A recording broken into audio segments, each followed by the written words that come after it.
শ্রদ্ধা ও ভালোবাসায় শহীদ রাষ্ট্রপতি জিয়াউর রহমানকে স্মরণ, সমাধিতে ফুল দিলেন প্রধানমন্ত্রী। দরিদ্রদের মাঝে সহায়তা বিতরণ, বাবার আদর্শে দেশকে এগিয়ে নেবার প্রত্যয়। অসহায় অসচ্ছল মানুষ যারা আছেন তাদেরকে যদি আমরা অর্থনৈতিকভাবে স্বাবলম্বী হতে সাহায্য করি তাহলে নিশ্চয়ই আমরা বাংলাদেশের অবস্থার পরিবর্তন একদিন করতে সক্ষম হব। চট্টগ্রামে শ্রদ্ধার মিছিলে জিয়া হত্যার বিচার দাবি, সরকার নয় সিদ্ধান্ত নেবেন আদালত, জানালেন আমির খসরু। আমরা একটি স্বাধীন বিচার বিভাগে বিশ্বাস করি, সুতরাং বিচার কি হবে সেটা বিচার বিভাগ সিদ্ধান্ত নেবে, রাজনীতিবিদরা নেবে না। বিগত দিনে যেটা হয়েছে সেটা আমরা করব। দেখছিলেন প্রধান শিরোনাম। রাত 11টার সময়ের সঙ্গে আছি আমি সাইফুল রুদ্র। এছাড়া খেলার খবর জানাতে থাকবেন সহকর্মী সাব্বির মিথুন। রুদ্র, ধন্যবাদ। বিশ্বের নানা প্রান্তের খেলাধুলার খবর জানিয়ে দেব আমি সাব্বির মিথুন। এবার অন্যান্য শীর্ষ সংবাদ। বর্তমান বাস্তবতায় আওয়ামী লীগের রাজনৈতিক ভবিষ্যৎ দেখছেন না রিজভী। রাজনীতিবিদদের আচরণে সংযত ও দায়িত্বশীল হবার পরামর্শ। এনসিপির সঙ্গে নয়, স্থানীয় নির্বাচনে এককভাবে লড়বে জামায়াত। ৮ সিটির সম্ভাব্য প্রার্থী মনোনীত। পৌর উপজেলায়ও চলছে বাছাই। গুরুত্ব পাচ্ছে অভ্যুত্থানে অবদান সহ ৬ গুণ।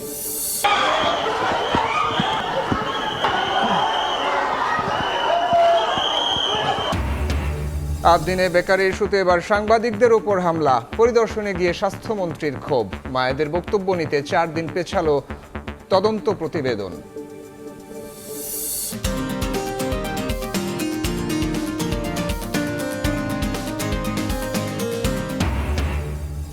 ঈদের ছুটিতে সাগরের নোনা জলে পর্যটকদের উল্লাস। বিনোদন কেন্দ্রে নানা বয়সীদের মিলন মেলা। চিড়িয়াখানার সব ভিড় যেন ডোনাল্ড ট্রাম্পের খাঁচার সামনে।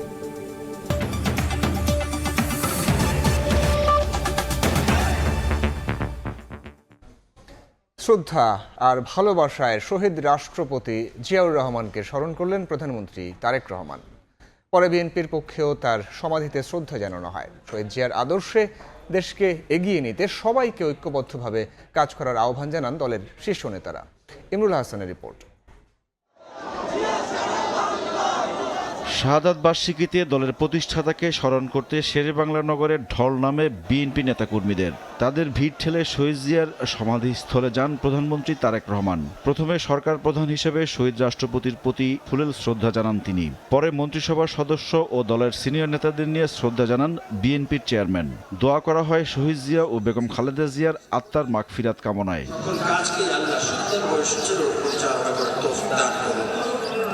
জিয়াউর রহমান বিএনপির প্রেরণা উল্লেখ করে দলের সিনিয়র নেতারা বলেন, প্রতিষ্ঠাতার আদর্শ থেকে সরে যায়নি বলেই জনগণের ভালোবাসা ও আস্থার নাম বিএনপি। 3.5 বছরের মধ্যে তিনি একটা অভূতপূর্ব পরিবর্তন নিয়ে এসেছেন।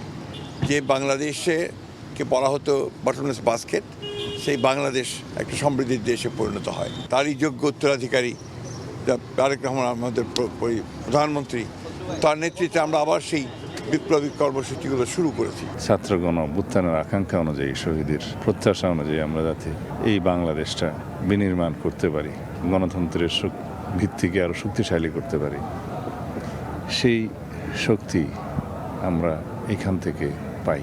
সরকার প্রধানের আনুষ্ঠানিকতা শেষে শহীদ জিয়ার সমাধিস্থল সর্বসাধারণের জন্য উন্মুক্ত করা হয়। এ সময় বিএনপি নেতাকর্মীদের উপচে পড়া ভিড় দেখা যায়। ইমরুল হাসান, সময় সংবাদ, ঢাকা। দেশ গঠনে নাগরিক হিসেবে প্রতিটি মানুষকে এগিয়ে আসার আহ্বান জানিয়েছেন প্রধানমন্ত্রী তারেক রহমান। শহীদ রাষ্ট্রপতির ৪৫তম শাহাদাত বার্ষিকীতে দুস্থদের মাঝে সহায়তা বিতরণের আয়োজনে এই আহ্বান জানান তিনি। সাংগঠনিকভাবে দলকে আরও সুসংগঠিত করতে দ্রুতই তৃণমূলের সঙ্গে আলোচনায় বসার কথাও জানান তারেক রহমান। শহীদ প্রেসিডেন্ট জিয়াউর রহমানের ৪৫তম মৃত্যুবার্ষিকী উপলক্ষে রাজধানীতে অসহায় ও দুস্থদের মাঝে খাদ্য সামগ্রী ও বস্ত্র বিতরণ করেন প্রধানমন্ত্রী তারেক রহমান। জিয়া উদ্যান থেকে বের হয়ে সকাল 11টায় রাজধানীর মানিক মিয়া এভিনিউতে রাজধানী উচ্চ বিদ্যালয় মাঠে এ কর্মসূচির উদ্বোধন করেন প্রধানমন্ত্রী। এ সময় দুস্থ ও অসহায় মানুষের হাতে খাদ্য সামগ্রী ও বস্ত্র তুলে দেন। ধানমন্ডিতে সহায়তা সামগ্রী বিতরণ করে প্রধানমন্ত্রী বলেন, শহীদ জিয়া কথায় নয় কাজে বিশ্বাসী ছিলেন। তার দেখানো পথেই হাঁটতে চান তিনি। যতটুকু পারি, যে কয়জনকে পারি, অসহায় দুস্থ মানুষকে নিজের পায়ে দাঁড়াতে সাহায্য করি। শহীদ জিয়ার ৪৫তম শাহাদাত বার্ষিকীতে এটাই হোক আমাদের সেই প্রত্যাশা, এটাই হোক আমাদের সেই চাওয়া। বংশাল, ধলাইখাল সহ বিভিন্ন অনুষ্ঠানে দুস্থদের মাঝে খাবার বিতরণ করেন সরকার প্রধান। এ সময় প্রধানমন্ত্রীর সঙ্গে মন্ত্রী পরিষদ সদস্য এবং দলের নেতারা উপস্থিত ছিলেন। শহীদ রাষ্ট্রপতি জিয়াউর রহমান আমাদেরকে দেখিয়েছেন কিভাবে রাষ্ট্রকে গঠন করতে হয়, দেশকে গঠন করতে হয়। শহীদ রাষ্ট্রপতি জিয়াউর রহমান আমাদেরকে দেখিয়েছিলেন কিভাবে কঠোর পরিশ্রম করতে হয়, যাতে করে আমরা আমাদের প্রত্যাশিত বাংলাদেশকে একদিন গড়ে তুলতে পারি। এর আগে নয়াপল্টনে প্রধানমন্ত্রী বলেন, দেশ গঠনে নাগরিক হিসেবে প্রতিটি মানুষকে এগিয়ে আসতে হবে। প্রতিবারের মতন আজও চেষ্টা করেছি, এরকম অনেকগুলো জায়গায়, ঢাকা শহরের বিভিন্ন জায়গায় দুস্থ অসহায় মানুষ যারা আছে, আমাদের যতটুকু আমাদের পক্ষে সম্ভব, যতজনের জন্য সম্ভব আমরা চেষ্টা করেছি। ঢাকা মহানগরের 16টি স্থানে দুস্থ ও অসহায় মানুষের খোঁজ খবর নেন প্রধানমন্ত্রী। তাদের হাতে তুলে দেন সহায়তা। সানবীর রূপল, সময় সংবাদ, ঢাকা। শহীদ রাষ্ট্রপতি জিয়াউর রহমানের হত্যার বিচারের বিষয়ে আদালত সিদ্ধান্ত নেবে বলে মন্তব্য করেছেন অর্থমন্ত্রী আমির খসরু মাহমুদ চৌধুরী। চট্টগ্রামে জিয়াউর রহমানের সমাধিস্থলে শ্রদ্ধা জানিয়ে তিনি এ মন্তব্য করেন। মুক্তিযুদ্ধের নায়ক, যুদ্ধস্থলে যার যুদ্ধের মাধ্যমে বাংলাদেশ স্বাধীন হয়েছে, যিনি প্রথম রিভোল্ট করেছিলেন এবং বাংলাদেশকে আধুনিক স্বাধীন সার্বভৌম রাষ্ট্রে পরিণত করেছেন। আমরা একটি স্বাধীন বিচার বিভাগে বিশ্বাস করি, সুতরাং বিচার কি হবে সেটা বিচার বিভাগ সিদ্ধান্ত নেবে, রাজনীতিবিদরা নেবে না। বিগত দিনে যেটা হয়েছে সেটা আমরা করব। বর্তমান বাস্তবতায় কার্যক্রম নিষিদ্ধ আওয়ামী লীগের রাজনৈতিক কোনো ভবিষ্যৎ দেখছেন না প্রধানমন্ত্রীর উপদেষ্টা রুহুল কবির রিজভী। সংসদের ভেতরে বাইরে বিরোধী দলের ভূমিকা নিয়েও প্রশ্ন তুলেছেন তিনি। তরুণ রাজনীতিবিদদের আচরণে সংযত ও দায়িত্বশীল হবার পরামর্শ প্রধানমন্ত্রীর এই উপদেষ্টার। সমসাময়িক রাজনীতি নিয়ে সহকর্মী আফজাল হোসেনের সঙ্গে একান্ত আলাপচারিতায় কথা বলেছেন ক্ষমতাসীন দলের অন্যতম এই নেতা।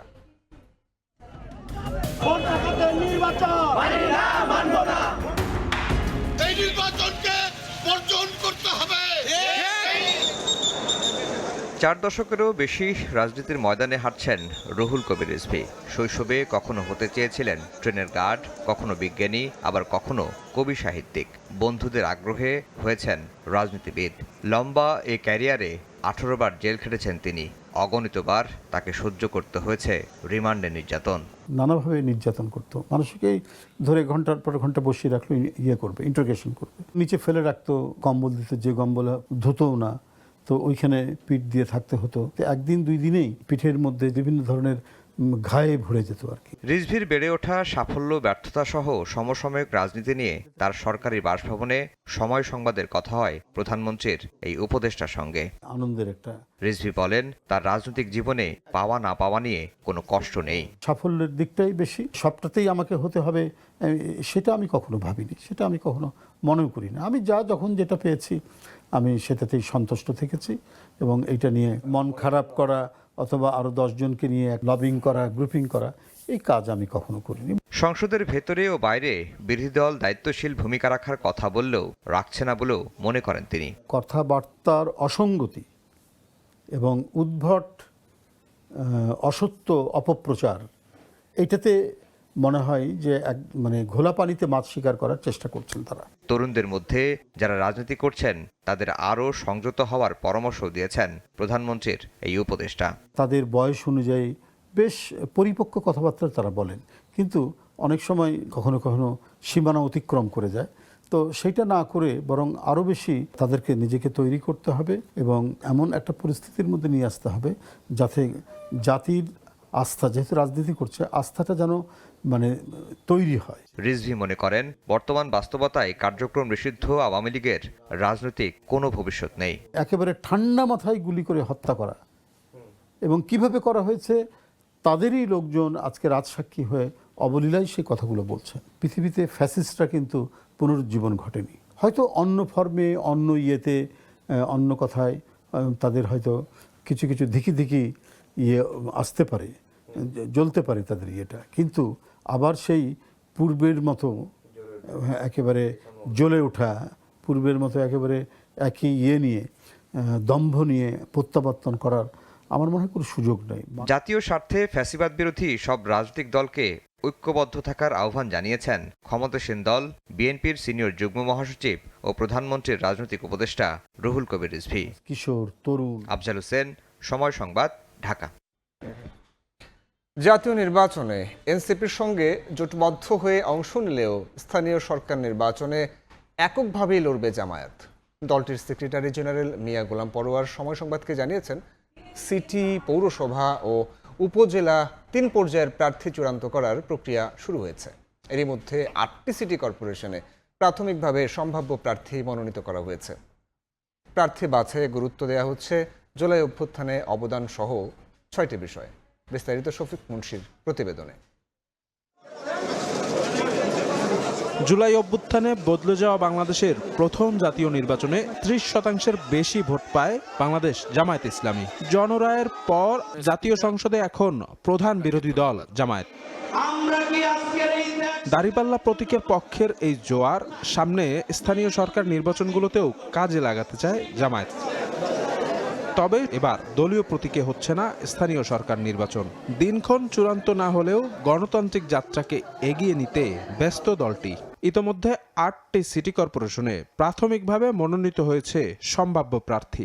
দলের প্রার্থী মনোনয়ন করবে। কেমন হবে জামায়াতের প্রার্থী বাছাই প্রক্রিয়াটি, এসব নিয়ে সময় সংবাদের মুখোমুখি হন জামায়াতের সেক্রেটারি জেনারেল মিয়া গোলাম পরোয়ার। লোকালিটিতে এমন কোনো অপরাধ অপকর্মের ব্যাপারে তার একটা খারাপ পরিচিতি আছে, যা সংগঠন এবং তার ব্যক্তির আদর্শিক মর্যাদা ক্ষুণ্ণ করে, এমন কোনো ব্যক্তিকে আমরা প্রার্থী করব না। জামায়াতের এই শীর্ষ নেতা জানান, স্থানীয় সরকার নির্বাচনে এককভাবে লড়বে তারা। কোনো স্থানীয় নির্বাচনে আমরা ঐক্যবদ্ধ নির্বাচন করব না, এটাই আমাদের সংগঠনের সিদ্ধান্ত। স্থানীয় নির্বাচনে জামায়াত এককভাবে অংশ নিলেও রাজপথের আন্দোলনে থাকবে 11 দলীয় জোটের সঙ্গেই, এমনটাই মন্তব্য মিয়া গোলাম পরোয়ারের। শফিক মুন্সি, সময় সংবাদ, ঢাকা। রাত 11টার সময়ে আরও থাকছে। খুলনায় ভাড়া বাসা থেকে নানি ও 2 নাতির লাশ উদ্ধার, 3 জনকে শ্বাসরোধে হত্যা। পারিবারিক কলহের জেরে খুন, ধারণা পুলিশের, আটক 1। ঈদের তৃতীয় দিনেও রাজধানীর বিভিন্ন স্থানে দেয়া হয় পশু কোরবানি। বর্জ্য অপসারণে তৎপর ছিল নগর কর্তৃপক্ষ। দেশের বিভিন্ন এলাকায়ও দেখা গেছে একই চিত্র। রাজধানীতে বর্জ্য অপসারণ নিয়ে প্রধানমন্ত্রীর অসন্তোষের পর নড়ে চড়ে বসে সিটি কর্পোরেশন। ঈদের তৃতীয় দিনেও রাজধানীর বিভিন্ন স্থানে দেয়া হয় পশু কোরবানি। সঙ্গে সঙ্গে শুরু হয় বর্জ্য অপসারণের কাজ। হাতিরঝিল ও আশেপাশের এলাকায় চলে পরিষ্কার পরিচ্ছন্নতা কার্যক্রম। ডিএনসিসি বলছে 3 দিনে 18,344 টন কোরবানির বর্জ্য অপসারণ হয়েছে। কাজ করেছে প্রায় 16,000 পরিচ্ছন্নতা কর্মী। 10টি পশুর হাটের 4টি সম্পূর্ণ পরিষ্কার করা হয়েছে, বাকিগুলোতে কার্যক্রম চলমান। প্রতিটি জোনাল অফিসারের সহযোগিতায় আমরা মোটামুটিভাবে ইনশাআল্লাহ ঢাকা উত্তর সিটি কর্পোরেশনকে বর্জ্য অপসারণ করতে আমরা সক্ষম হয়েছি। তবে রাজধানীর বাইরের দৃশ্য একেবারেই আলাদা। নেই পশুর কোনো বর্জ্য বা অন্য কোনো আবর্জনা। 6,000 মেট্রিক টন বর্জ্য অপসারণ করে চমক দেখিয়েছে চট্টগ্রাম সিটি কর্পোরেশন। বর্জ্য দ্রুত অপসারণের ঘোষণা দিয়ে কথা রেখেছে অন্যান্য সিটি কর্পোরেশনও। অলিগলি কিংবা ব্যস্ত সড়ক, কোথাও নেই ময়লার চিহ্ন।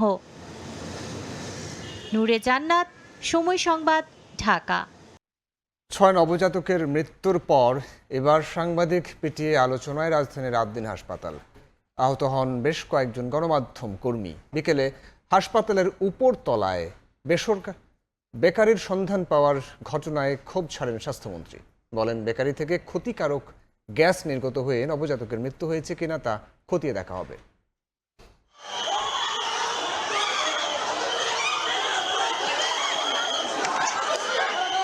6 নবজাতকের মৃত্যুর ঘটনায় বিতর্কে জড়ানো রাজধানীর আদ্দিন হাসপাতাল কর্তৃপক্ষ এবার মানমুখী সাংবাদিকদের ওপর। হাসপাতালের উপরতলায় বেকারির সন্ধান মেলার পর সাংবাদিকরা সেখানে ছবি নিতে গেলে পরিচ্ছন্নতা কর্মী ও নিরাপত্তারক্ষীদের লেলিয়ে দেয় হাসপাতাল কর্তৃপক্ষ। এ সময় তাদের হাতে দেখা যায় ধারালো দেশীয় অস্ত্র। এতে হামলার শিকার হন বেশ কয়েকজন গণমাধ্যম কর্মী। পরে দৃশ্যপটে হাজির হন হাসপাতালটির সিনিয়র ম্যানেজার। অপেশাদার আচরণের পাশাপাশি কোনো প্রশ্নের উত্তর দিতে পারেননি তিনি। এর আগে আদ্দিন হাসপাতালে বেকারির খবরে পরিদর্শনে আসেন স্বাস্থ্যমন্ত্রী, ছুটে আসেন গণমাধ্যম কর্মীরাও, তবে ভেতরে ঢুকতে দেয়া হয়নি তাদের।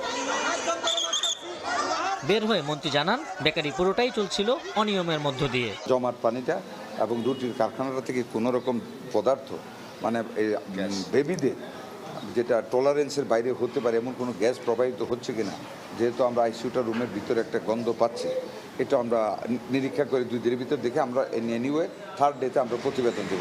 মন্ত্রী যাওয়ার পর হাসপাতালে প্রবেশ করেন পুলিশ ও র্যাব সদস্যরা। আবু সাইদ নিশান, সময় সংবাদ, ঢাকা। দাম বেড়ে মধ্যবিত্তের নাগাল ছাড়া হলেও ব্যবহার কমেনি স্বর্ণের। তাও আবার বিশ্ববাজারের তুলনায় খানিকটা বেশি দামে মূল্যবান এই ধাতু কিনতে হয় দেশে, যা মন্দায় ফেলেছে ব্যবসাকে। এমন চিত্র তুলে ধরে খুচরা পর্যায়ে স্বর্ণের দাম কমাতে শতকরা 5% হারে নয়, আগামী অর্থ বছর থেকে ভরিতে 2000 টাকা ভ্যাট আরোপের দাবি বাজুসের। কামরুল হাসান সবুজের রিপোর্ট। স্বর্ণ যেন সোনার হরিণ হয়ে ছুটছে অলংকারের বাজারে। শুধু সৌন্দর্য বৃদ্ধিই নয়, লাভজনক উপায়ে দেশের রিজার্ভ মজুদের কদর ধরে রাখার পাশাপাশি অস্থিতিশীল বিশ্ববাজারে বাজির ঘোড়াও হয়ে ওঠে এই মূল্যবান ধাতু। বিশ্ববাজারের সঙ্গে দাম সমন্বয় করতে গিয়ে চলতি বছরের প্রথম 29 দিনে 1 ভরি স্বর্ণের দাম প্রায় 62,000 টাকা বেড়ে হয়েছিল 2,86,000 টাকা। এমন দাম বৃদ্ধির সঙ্গে না পেরে প্রত্যাশার পারদি আর উপরে তুলেন না অনেক ক্রেতা। ইচ্ছা করলে 1 ভরি ওজন একটা স্বর্ণ কিনতে পারবেন না। বাজার বাস্তবতায় মধ্যবিত্তের হাতছাড়া হলেও স্বর্ণের ব্যবহার আসলে মোটের উপর কমেনি বলে দাবি করে বাজুস বলছে, বেড়েছে বিদেশ থেকে অলংকার নিয়ে আসার প্রবণতা। বর্তমানে $31 ট্রিলিয়ন মূল্যের স্বর্ণের আন্তর্জাতিক বাজারে 44% যোগান দেয় বিভিন্ন দেশের স্বর্ণালংকার। সম্ভাবনার এই বাজার ধরতে স্বর্ণ আমদানিতে নীতি জটিলতা দূর করার তাগিদ বাজুসের। 16টা বা 18টা সংস্থার উপস্থিতিতেই স্বর্ণটাকে আপনাকে এই খালাস করতে হয়। এই সমস্ত জটিলতার কারণে প্রায় অসম্ভব। তবে দেশের ক্রেতাকে বঞ্চিত করে বিদেশের বাজার ধরতে চান না ব্যবসায়ীরা। তাই তো মধ্যবিত্তের হাতে উচ্চ মূল্যের স্বর্ণালংকার তুলে দিতে আসছে বাজেটে 5% হারে ভ্যাট বাতিল করে ভরিতে 2000 টাকা করার দাবি সংগঠনটির। এই অবস্থায় সম্ভাবনা বিবেচনায় সরকারকে নীতি কৌশল সাজানোর পরামর্শ অর্থনীতিবিদদের। রপ্তানির ক্ষেত্রে ব্যবহার করার জন্য যে আমদানি, তো সেটাকে সহজ করতে হবে এবং একই সঙ্গে এখানে যে ভ্যাট রয়েছে সেটা 5% থেকে কমিয়ে ইফেক্টিভলি কনসিডার করতে হবে। আমদানি না হওয়ায় বর্তমানে দেশে স্বর্ণের ঠিক কি পরিমাণ চাহিদা রয়েছে অনুমান নির্ভর ছাড়া সুনির্দিষ্ট কোনো তথ্য নেই বলেও জানিয়েছে বাজুস। কামরুল হাসান সবুজ, সময় সংবাদ, ঢাকা। বিজেপি সমর্থকদের রোষানলে পড়লেন তৃণমূল নেতা এবং বর্তমান সংসদ সদস্য অভিষেক বন্দ্যোপাধ্যায়। কলকাতার অদূরে দক্ষিণ 24 পরগনায় নির্বাচনী সহিংসতায় নিহত তৃণমূল কর্মীর বাসায় যাওয়ার পথে বিজেপি সমর্থকদের হামলার শিকার হন তিনি। অভিষেক বন্দ্যোপাধ্যায়কে ডিম নিক্ষেপের পাশাপাশি জুতা ও ইটপাটকেল নিক্ষেপ করা হয়। এ ঘটনায় দায় পুরোপুরি অস্বীকার করেছে বিজেপি। উল্টো তৃণমূলের বিগত 15 বছরের অত্যাচারের কথা স্মরণ করিয়েছেন রাজ্য সভাপতি শ্রমিক ভট্টাচার্য। তিনি বলেন, এটা বিজেপির সংস্কৃতি নয়। এতক্ষণ দেখছিলেন দেশ বিদেশের খবর।